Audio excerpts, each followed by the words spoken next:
welcome to Ramadan to Remember, episode 3. My name is Rahman, and this is my podcast. We're connecting the dots, and today's discuss will center on women rights and empowerment, supporting one another.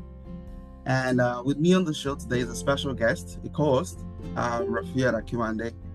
She's also a host of an amazing podcast, Queen Rafi Space podcast.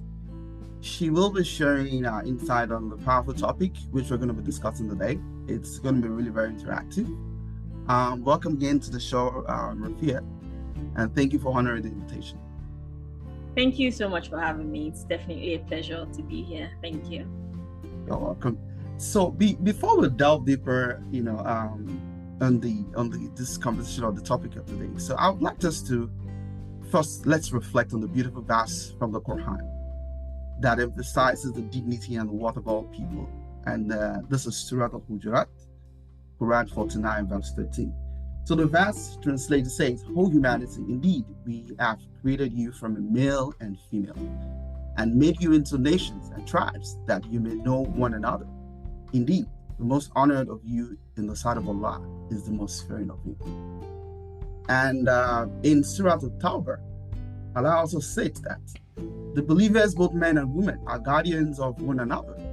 They encourage good and forbid evil, establish prayer and pay alms tax, and obey Allah and His Messenger.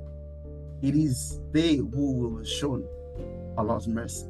Surely Allah is almighty and is all wise. So, the reflection of this Quran, it just tells me how powerful this verse is. And my question to you now is, how did Islam revolutionize this status and the empowerment of women 400 years ago? Because again, this is something which the Quran has states, and many generations have existed even before us. I would like you to share a perspective on this, and then we'll keep it from there. All right, thank you very much. It's interesting that we are beginning from that, because a lot of people like to assume that Islam is actually not for the empowerment of women, but it is. And first off, let's talk about the status of a woman in Right. Islam. From the verse you just read now, a woman is seen as a complete human being, just like a man is seen as a complete human being. Absolutely. And the only thing that differentiates you in the sight of Allah is not your gender, but your iman.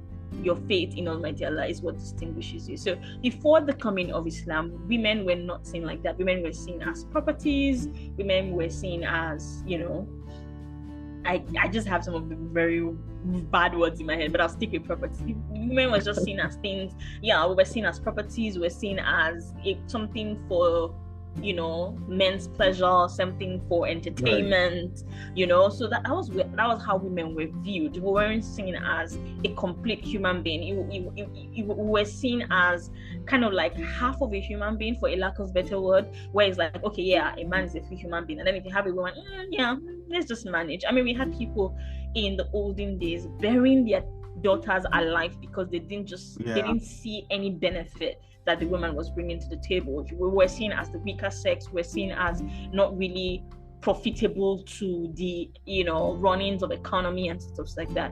So coming of Islam really did raise the status of women. First of all, recognizing and letting everybody know a woman is just as a complete human being, just like a man is, and every other rights that women have to exist and live, that men have to exist and live, women have that right as well.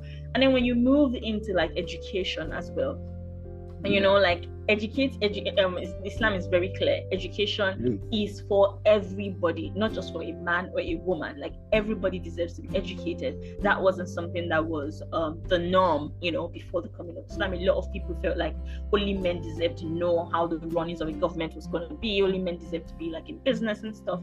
But Islam is very clear in sense of like, whether you're a man or a woman, it is enjoined on you to actually seek knowledge, and recognizing that many people say, okay, fine, we now have to start letting women get education. and apart from education as well, there's so many other rights that women were allowed. Like earlier I spoke about how women were seen as property, Yes. and people just acquired women indiscriminately, and Islam came and said you can't do that. A woman has a right to say I want to be married to this person, and she has a right to say I do not want to be married to this person. Like, you have to seek the consent of a woman if you're going to be giving her hand out in marriage. That wasn't the norm. People just, before women even became, before a baby girl even became a woman, she was already betrothed to somebody. You didn't have a right to say I want this person or I didn't want this person. Like, but Islam says if you're going to marry a woman out, you have to seek for her consent. That's another right that Islam sort of brought in terms of empowering women, having that autonomy over what they decide to do, when it comes Absolutely. to when it comes to in terms of getting into marriage with people. And then let's go into like the business aspect of stuff as well, and in terms of like running a business, trying to go to work. There's so many societies even now in Nigeria that believe that women should not be doing any work, but then Islam is very clear. If a woman wants to work within the confines of the laws of Sharia, she should be allowed to work. You have no right to tell a woman to not go and do any kind of work, so there's definitely that. Those are just some areas that I can talk about right now off the top of my head. That's a really great point which you have just highlighted, and which you have actually just really broken down, because again, honestly, the world has pivoted from a lot of different perspectives about women. And for someone like me, I grew up in the midst of women. So like majority of my siblings are females, and just few of us, maybe like just one or two, but for me, in growing up in a household full of female, there was a lot of things I learned from them. And my elder sister will always say one thing, and she says, if you go to a household, if that household is really, really, full of glad tidings, doing very well, is blossoming, flourishing, ask the woman in the house. If you go to another house, if that household is not so, nothing is really good, ask the woman. So it is evident that women play a very crucial role in the community, in the society, and in the world. And this now brings me to this. So even the first Muslim convert, who was Khadija radiallahu anha, a successful businesswoman who employed men under her. Imagine how the Prophet ﷺ, back in the days, in that time, uplifted immense contribution. I would like to probably really, kind of talk a little bit on that, and maybe align it to, today's, societal norms and all that. And I mean, I listened to one of your conversations with one of your guests on your show a few days ago about this was on International Women's Day, and how she talked about excellence is not per gender. Excellence is not just, you don't have to be a woman to excel. Whether you're a woman or you're a man, excellence belongs to those who deserve it. Pretty much, I just put it in my own word, right? So and this day and time, looking at the roles women plays in the society, because again, mothers, believe me, I appreciate women a lot. Wallahi, alhamdulillah for all that you and I know today, because again, many are those who perhaps does not even understand what they read. And this just, really resonated with me. And I would like to just probably just kind of like delve into that. The first woman convert into Islam, Khadija, talking about a life, which is something that happened like 400 years ago. And looking at the society where we have a lot of women today, what do you think? What do you think? I think it's so beautiful, the religion of Islam, in such a way that, Almighty Allah, in His infinite mercy and knowledge, provided for us the best examples in almost every single aspect of life. And I think that's the beauty of Islam that I love, is that there's no aspect of your life that is left untouched, right? And when you talk about, the first woman convert, Khadija, may Almighty Allah be pleased with her. Ameen. When you look at her life, even before she became married, even before she got married, I haven't studied enough. I'm just putting that disclaimer out there. There's so much to study when it comes to the female companions of the prophet, like I did research and I was just like, there's so much learning to be done when it comes to this.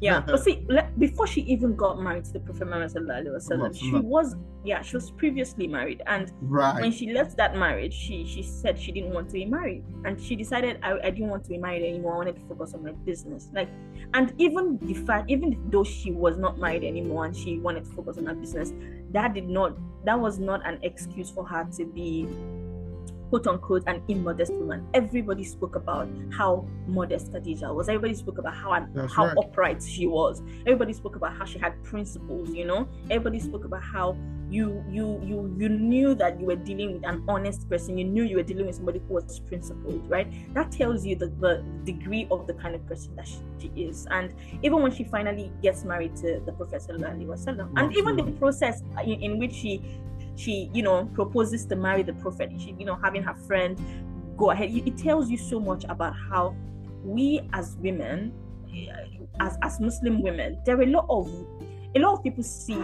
being a Muslim woman like, oh my god, there's a lot of restrictions on us. But the truth is, the things that are halal for you are so much more than the things that are haram for you.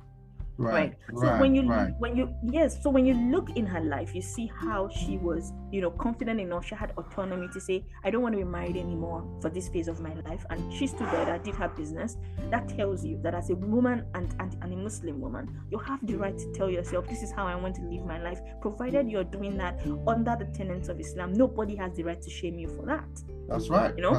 Secondly, you look at the way she, saw the beautiful virtues that Prophet Muhammad sallallahu alaihi wasallam had, and you sent somebody. She used her friend to go to the Prophet, speak to him, and the whole marriage process also happened. That tells you that as a woman, your desires as a Muslim woman are not to be ignored. But you should carry out those desires in a way that is pleasing and still allows you to be, and still allows you to keep the respect and honor that you have for yourself. Absolutely. That's what I learned from that. I mean, every other person can take different lessons, but when I look at that story, that's what I learned from that process. And even when she marries the Prophet Muhammad sallallahu alaihi wasallam, she's very supportive of everything that the Prophet is doing. She sees this thing that he wants to do, even when nobody else believes in him. She's married to him, she believes in him, and that tells you that as a Muslim woman, when you decide to marry a man and you can see that this person is doing something that is honorable, it is upon you to support your husband 100%. It does not make you any less of a woman. The society that we are in right now paints it in such a way that as a woman, for you to be independent, you have to be maybe sometimes stubborn. You can maintain your individuality and still support the person that you're married to. The essence of marriage in Islam is so that you can be a covering for your spouse. And as a woman, does not diminish you in any way being a covering for your spouse. Just like Khadija said, may Almighty Allah be pleased with her, was before the Prophet. And there's so many aspects of their relationship that we can go ahead and talk about, and even spending towards, because let's be clear, Islamically, your husband is responsible for your upkeep as a woman. That is the law that has been stated by Islam. He's responsible for at least to the bare minimum, your feeding, your housing, your clothing, all of those things. But in the case of the Prophet Muhammad sallallahu alaihi wasallam and Khadija, she was the more financially, she was a lot more richer at the time of their marriage. And when they needed to propagate the religion of Islam, she put her money into that particular venture. So if you can see that your husband is a striving person, a hardworking person, but Almighty Allah has just not provided him with that risk and that provision, and you have that provision, nothing stops you from supporting your husband with that particular provision. So that's another lesson that I really learned from the story of Prophet Muhammad sallallahu alaihi wasallam, the marriage that he has with Khadija. May Almighty Allah be pleased with her. There's so many more angles. I mean, talk about the love that they have. A lot of people reference the fact that she was way older than the Prophet. They don't reference her exploits in business. She was very good in business.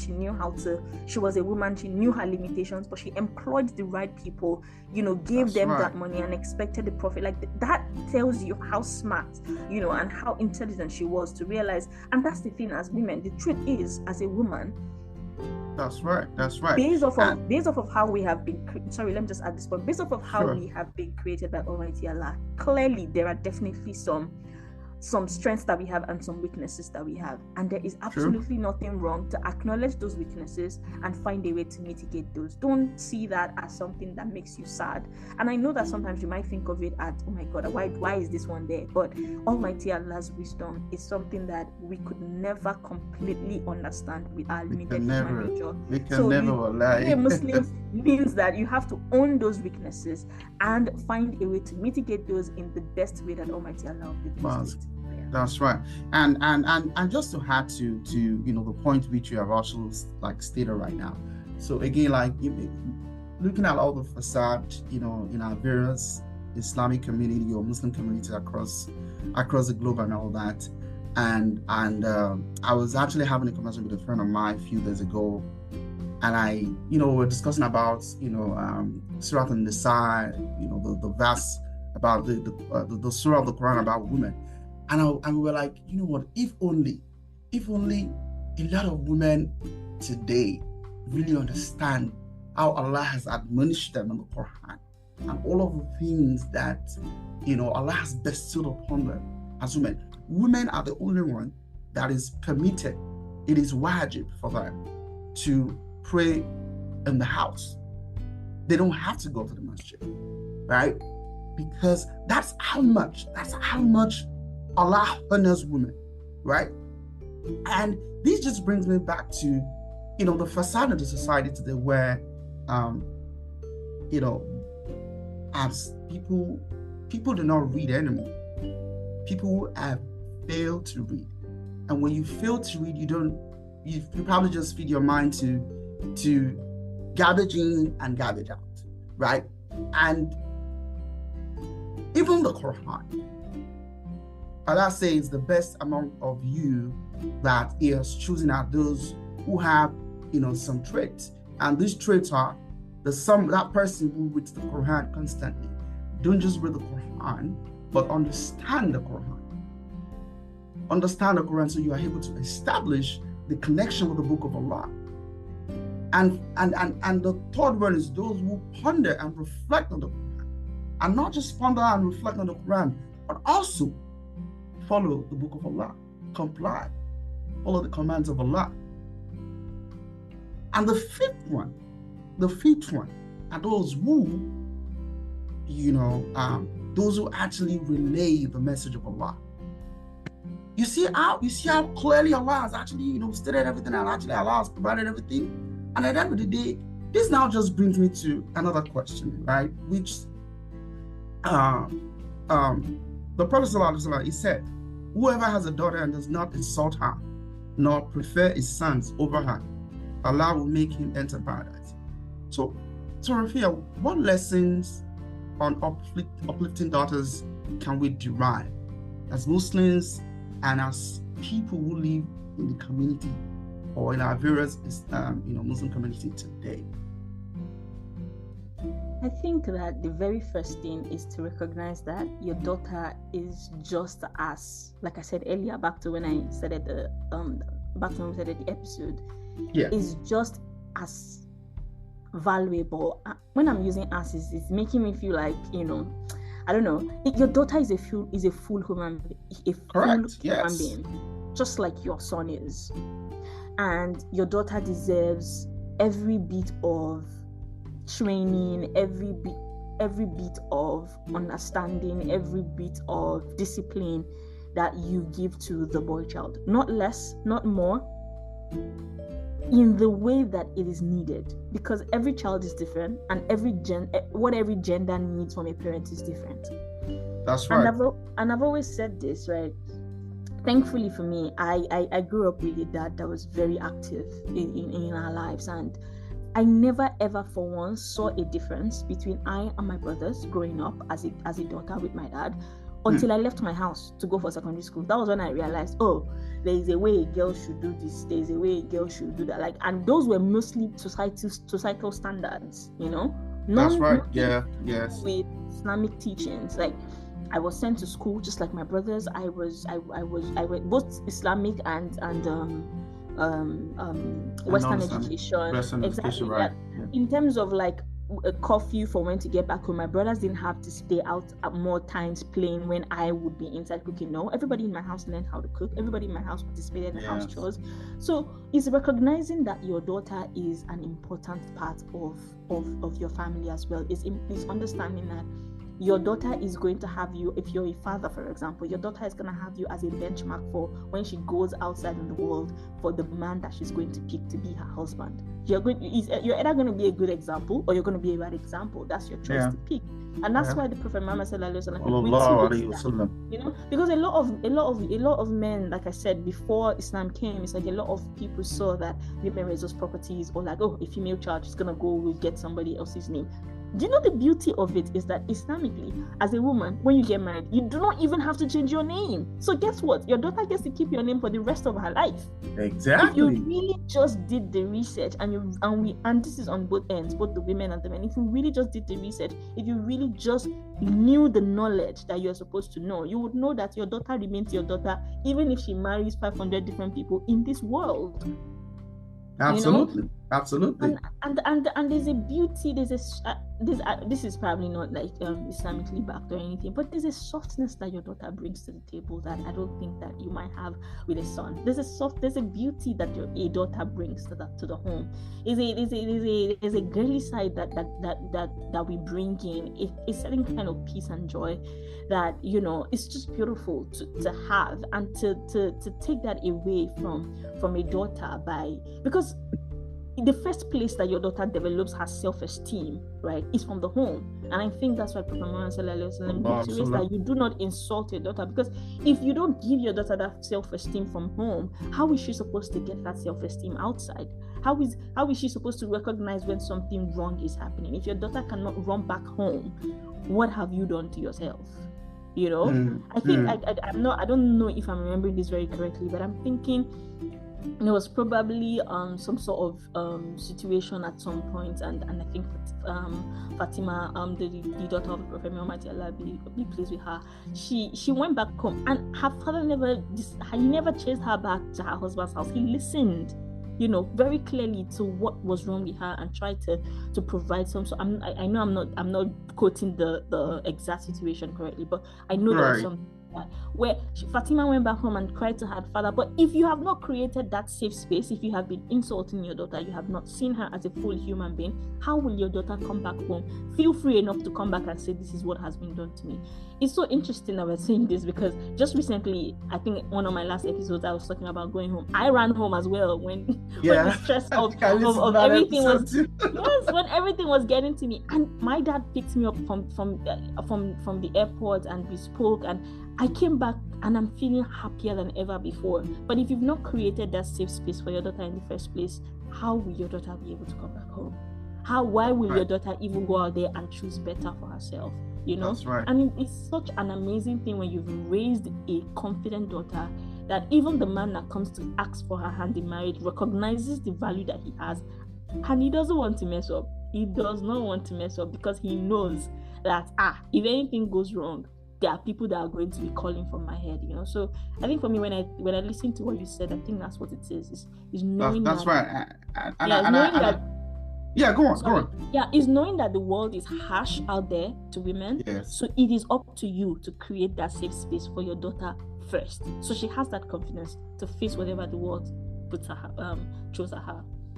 Absolutely. And I also think that the nurturing of our daughters, especially when growing up, I mean, and I believe Prophet Muhammad has actually laid down or highlighted some principles of how you can nurture your kids, you know, whether male or female, and you know, and I know that, you see, as powerful and as beautiful as, you know, Allah has honored women. I think women are also like the architect of how they really want that full-blown, you know, daughter they are nurturing or raising to become who they want to be in future. So again, I think it's all about the foundation. That's what I think.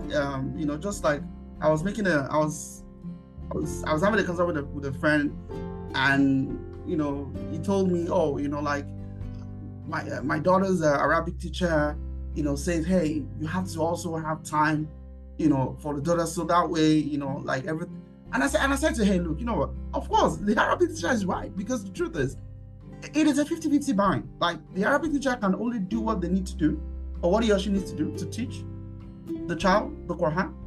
You, as a mother or as a father, you also have to support the child, whether it's a daughter, whether it's a son. You have to support both of them. So that way, that outcome which you're actually really looking for, you're able to accomplish it. And I think, again, just to add to what you said as well, is that I've seen that many people have actually, turned what Allah has made halal for us into haram. And which is so bad, because, inna Allah jamilun yuhibbul jamal. Allah is beautiful because He loves beauty.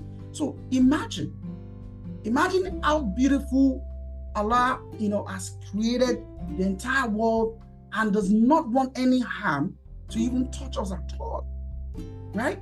So I just hope that the world we live in now, would in turn, in the end, become a world which, all of those things we have had expectation about, how women should see themselves, or how women should be treated, or how women should be accorded with their most rightful right and all that. Now, in spite of all this, Islam has instituted rights for women that were unprecedented, just like you have actually even mentioned earlier, like consent in marriage, property ownership, inheritance, divorce rights, and etc.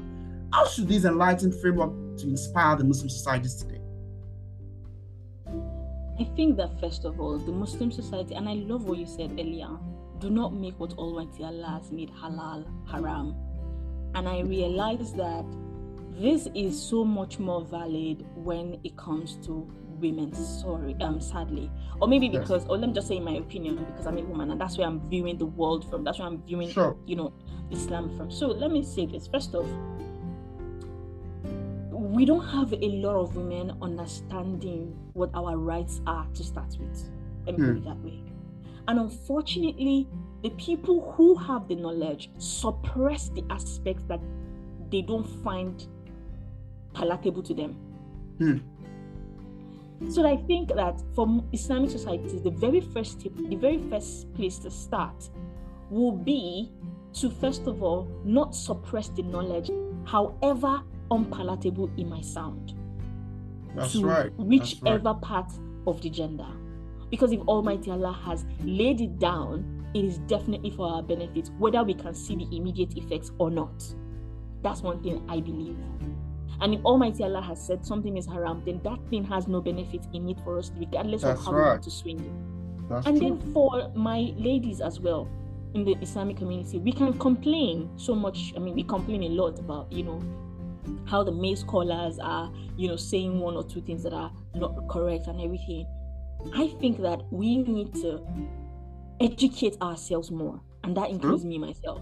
Educate ourselves more about what our rights are, what the limitations are, what your responsibilities are, so that nobody is coming to bobo you. Forgive my local parlance. Nobody is coming to tell you what is not. Nobody is coming to make you feel like you are in a religion where you are so boxed in and everything has to go through this. Learn the religion for yourself. Learn what is specified and what it is that you need to be a believing Muslim woman for yourself. That's or right. At least, research from, trusted scholars and cross-check. And that's the beauty of Islam. Everything can be fact-checked. Every single thing can be fact-checked. Fact-check whatever it is that you are hearing. So when we have women educating themselves and also speaking to other women and talking about these things, and we have the male scholars on the other hand not trying to suppress some aspects of women's rights that are not so palatable to them, I think that we would definitely have a much better Islamic society. Because what we have right now is a lot of us women are not educated about what our rights are.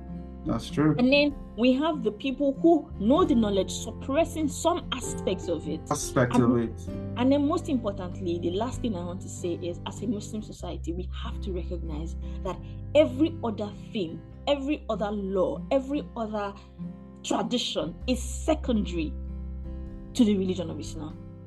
The minute you say you are a Muslim, every other thing is secondary. The minute whatever law your tradition have, your village has, your traditional ruler has, is in direct conflict with Islam, you know that you pick what Islam says 100%.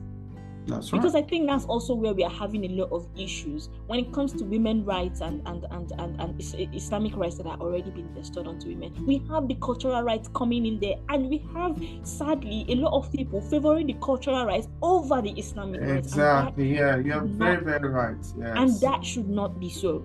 The minute you say you are a Muslim, everything else is secondary. Everything. Exactly. You being Yoruba is secondary. You being I don't know, from Kinikon village is secondary. You being whatever it is secondary to you being a Muslim. It's like, for example, how, you know, in let me use this very popular one. For example, in the religion of Islam, you're allowed to marry 4 wives. Yes. That's what you're entitled to.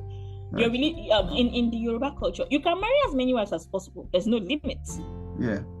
But the minute you are a Muslim, the fact that you are a Yoruba man does not mean that you go ahead and marry 8 wives. No.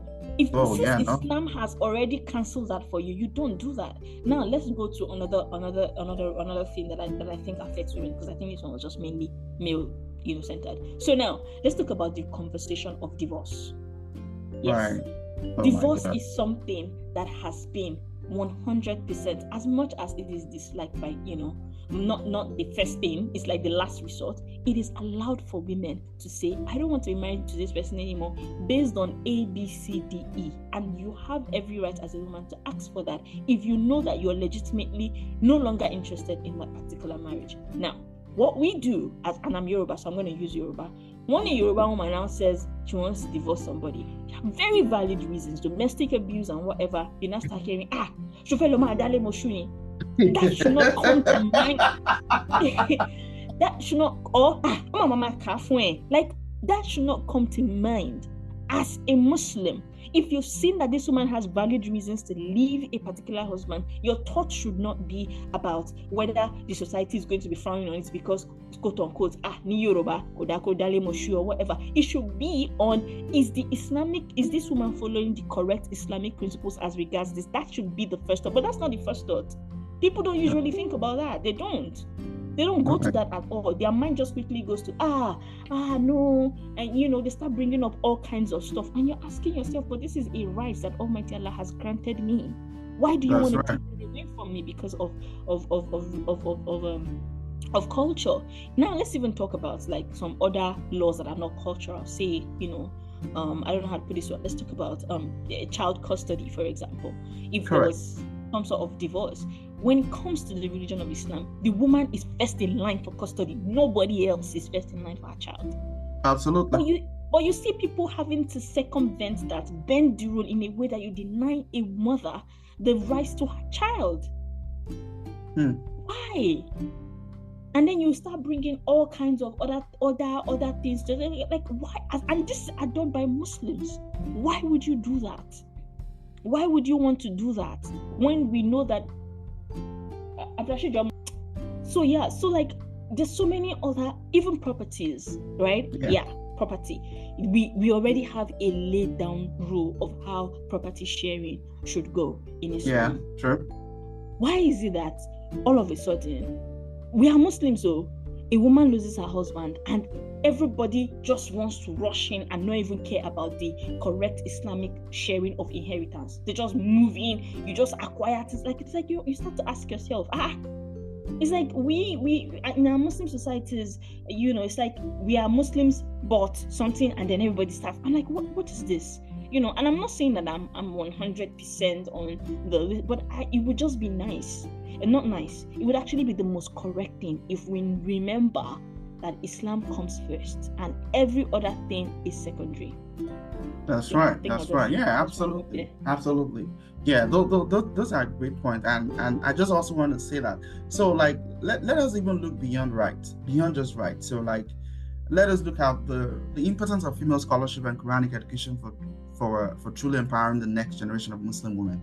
And also we as a community, right? Um how can we nurture an ecosystem where Muslim women feel wholeheartedly supported to excel in any field they choose to? Very good question. I really like what you said about this. First off, like I said, is trying not to suppress knowledge. Yeah. Two is providing an enabling society and an enabling environment where women can actually, safely go and get this knowledge, right? I grew up in the north, and growing up in northern Nigeria meant that most of the mosques didn't even have spaces for women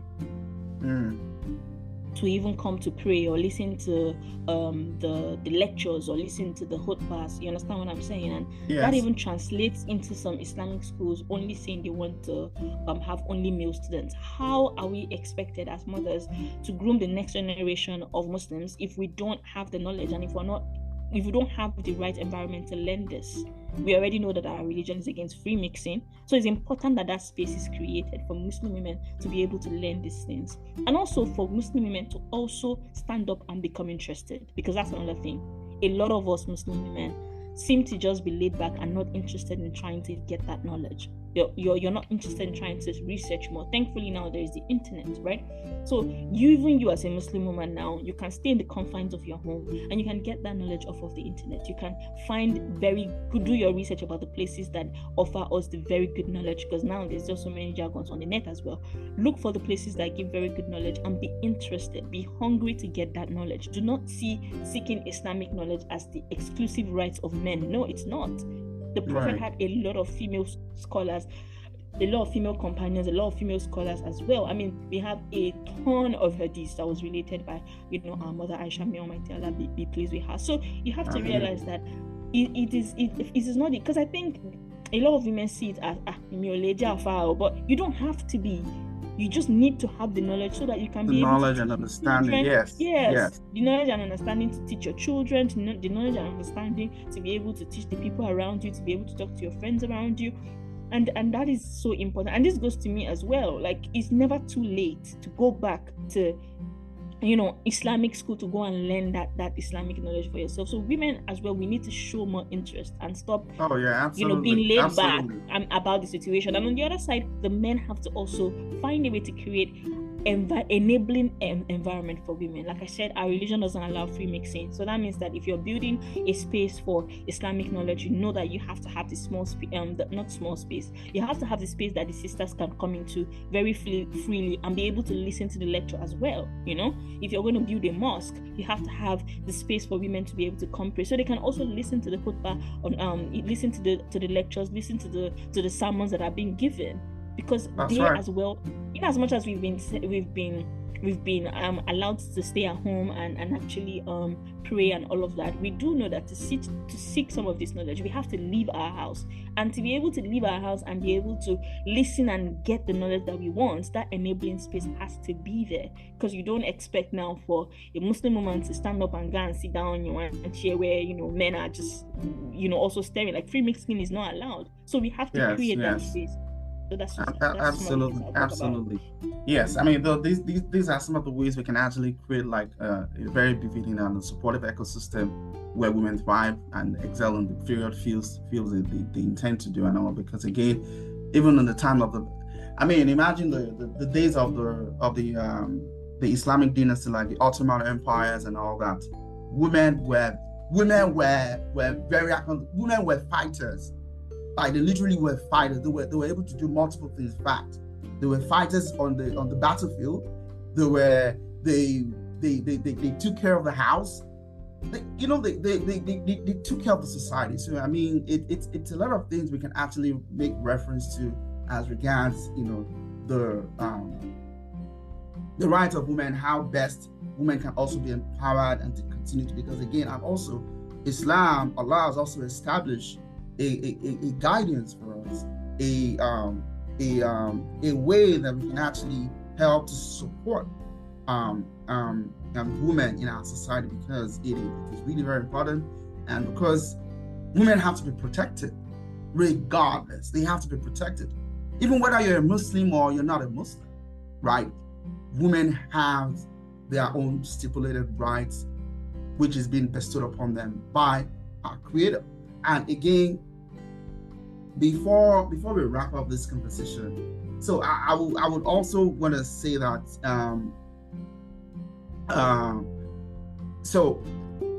now this is the blessed and the holy month of Ramadan, alhamdulillah, and I pray that the Allah,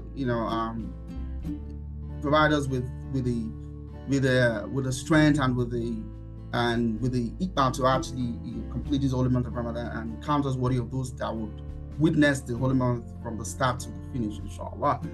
And again, being a blessed month, and what profound lessons can we extract from this spiritually transformative period to ensure our communities provide comprehensive support and empowerment for Muslim women across for Muslim women moving forward?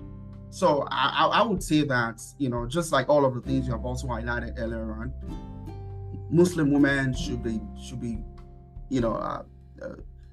given the right to exercise what Allah has bestowed upon them, should have the right to education, should have equal right to do, everything they want to do, to excel, to thrive, and to be successful. Because again, there's nothing like, whether because you're a man, you have these and all that. Again, women should be given the support and be empowered to thrive and to be successful. And I want to say, thank you for sharing your wisdom. But again, I would like to probably, also maybe if you can also add to, that part of the lesson we can actually extract from the spiritual transformation period since it is Ramadan. I want to hear from you.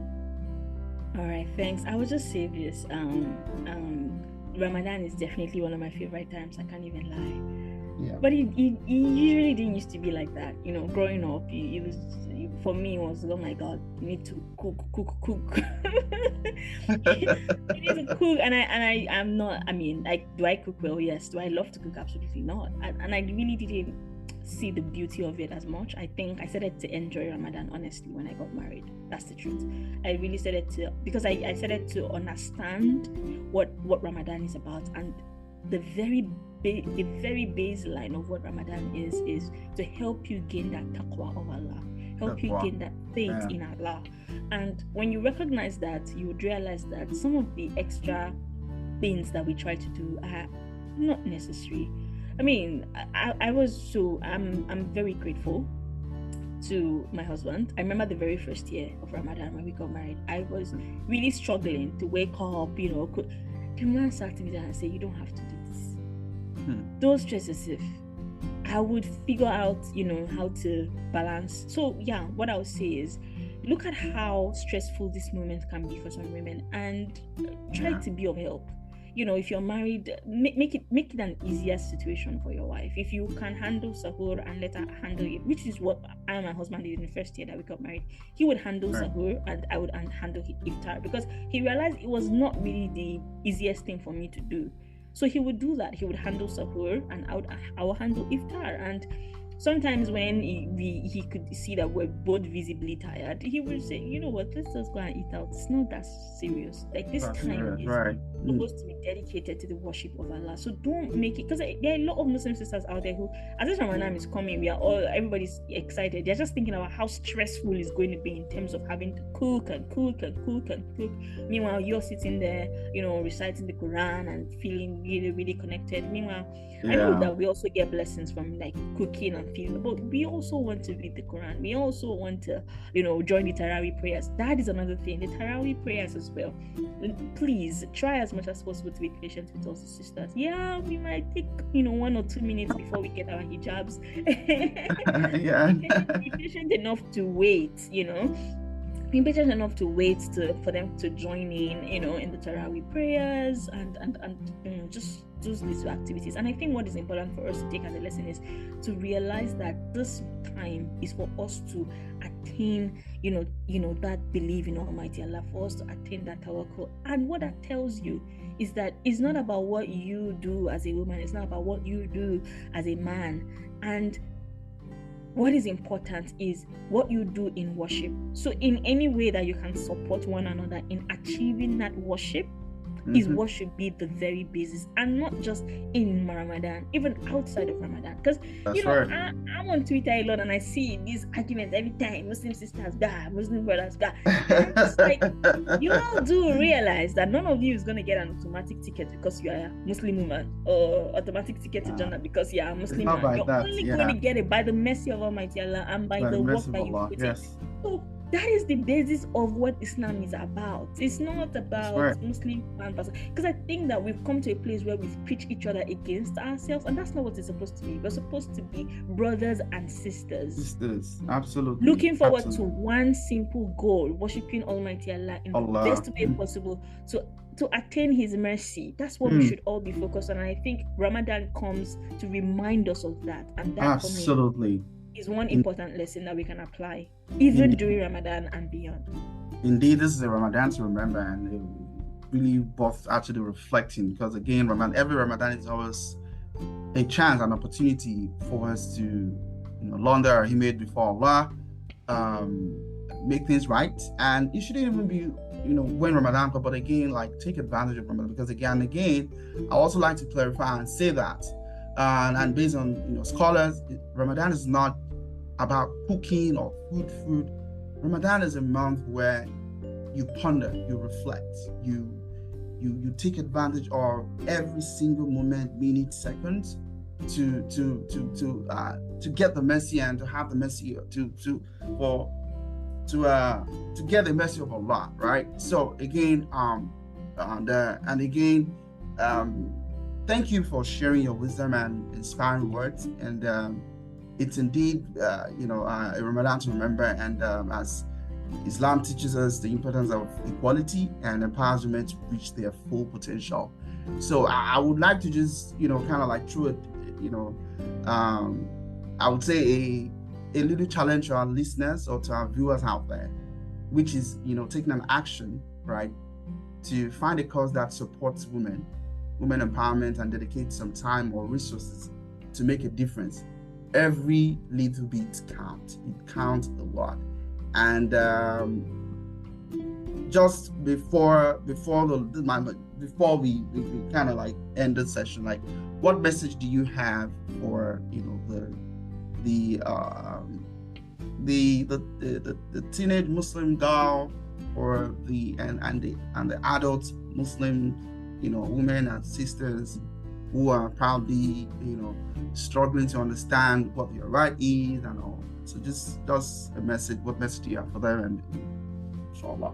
Okay, for my teenage Muslim young women growing up, I promise you have been so honored in the religion of Islam, and you're young, so that is a blessing. So seek knowledge as much as possible, and know that you have been honored not by human being, but Almighty Allah Himself. So seek that knowledge, understand those rights for yourself, and nothing would make you more happier than being a Muslim woman. You might probably be going through a phase right now where you are wondering, why do I have to wear the hijab? Why do I have to? It's okay to ask those questions, but what is important is that you also, while asking those questions, seek the answers for yourself and ask Almighty Allah to guide you towards the very clear answers that come from Him.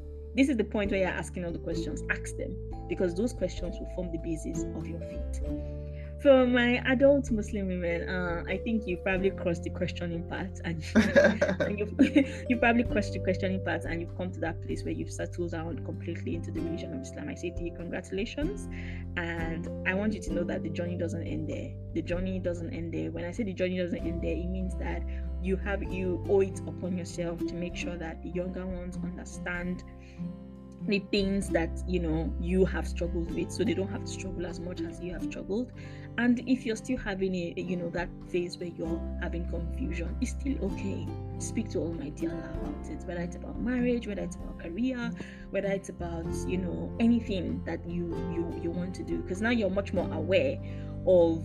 And I think because everybody screams it into your ears, you're aware of the limitations that Islam has put on some things. But believe me, the things that are halal for you are so much more than the things that are haram for you. That's right. So I'll end by saying this. This is generally to every Muslim woman out there. While you do not belong in every room, in the rooms that you belong, you have every right to take up space and be excellent. Interesting. That's powerful. I like that. And thank you for that message. And you all have heard. This has been very interesting. Muslim women they're well honored, and they're the most interesting. They're most interesting and crucial, important to our society and to Islam as well. And as we strive for a more just and equitable world, let's foster a supportive community where all Muslim women can thrive. May this Ramadan be a time for empowerment, reflection, and good for all of us. Thank you so much, Rafiat, and it was a really nice having you on the show. And to all my listeners, do have a great time, and Ramadan Kareem. Bye-bye. Bye. Thank you for having me. May this be our best one yet. Amen. Thanks.